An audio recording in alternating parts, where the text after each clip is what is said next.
सोचिए, आप एक छोटे से गांव में पैदा हुए।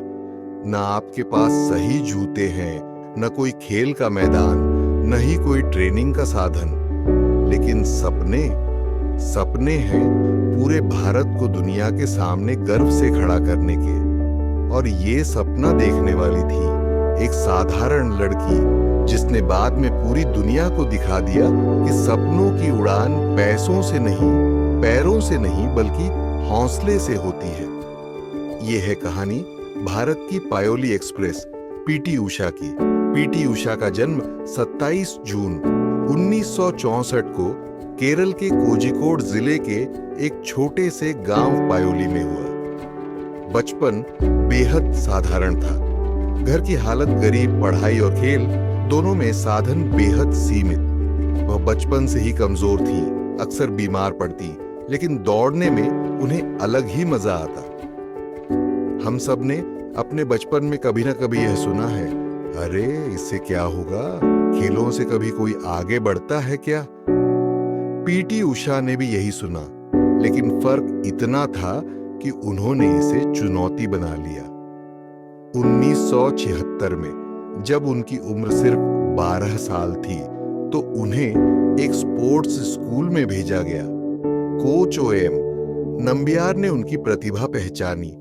नंगे पांव, बिना ढंग के ट्रैक और बिना सही जूतों के भी उषा दौड़ती रही। कभी आपने अपने सपनों के लिए सबसे बड़ी कमी महसूस की है? उषा के लिए वो कमी थी जूते, मैदान और साधन। लेकिन उन्होंने ये तय कर लिया कि कमी से ज्यादा बड़ी उनकी मेहनत होगी। 1980 में मात्र 16 साल की उम्र में उन्होंने मॉस्को ओलंपिक में भारत का प्रतिनिधित्व किया। हालांकि वो जीत नहीं पाई, लेकिन भारत को पहली बार पता चला कि एक लड़की जो छोटे से गांव से आई है, वो दुनिया के ट्रैक पर दौड़ सकती है। कभी हार मत मानो, पहली बार की असफलता अगली जीत की तैयारी होती है। 1982 Asian games Delhi, PT Usha ने भारत के लिए 4 मेडल जीते, सिल्वर और ब्रॉन्ज। पूरा देश चौंक गया, ये लड़की कौन है? उन्हें नाम मिला पायोली एक्सप्रेस। पीटी उषा का सबसे दर्दनाक और प्रेरणादायक मोमेंट आया 1984 के लॉस एंजेलिस ओलंपिक में। वह 400 मीटर हर्डल्स के फाइनल में पहुंची।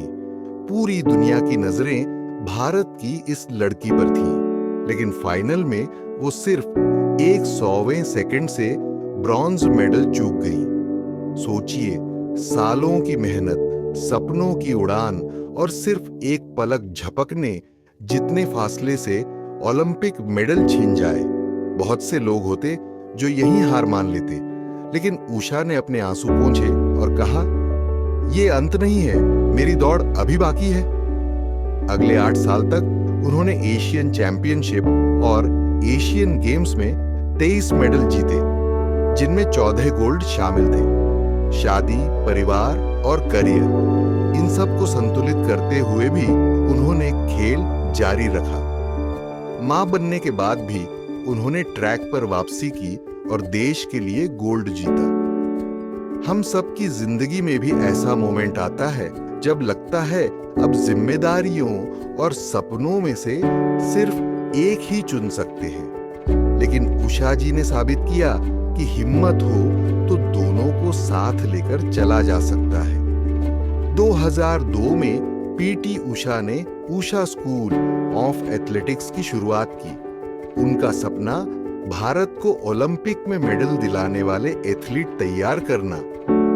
आज उनकी मेहनत से कई लड़कियां और लड़के खेलों में भारत का नाम रोशन कर रहे हैं। अर्जुन अवार्ड 1983, पद्मश्री 1985 और दर्जनों अंतर्राष्ट्रीय अवार्ड्स, और 2022 में उन्हें भारतीय ओलंपिक संघ की पहली महिला अध्यक्ष चुना गया।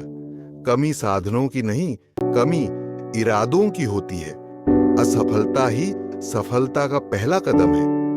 परिवार और सपनों का संतुलन मुश्किल है, लेकिन नामुमकिन नहीं। सच्चा विजेता वो है जो गिरकर भी उठे और फिर से दौड़े।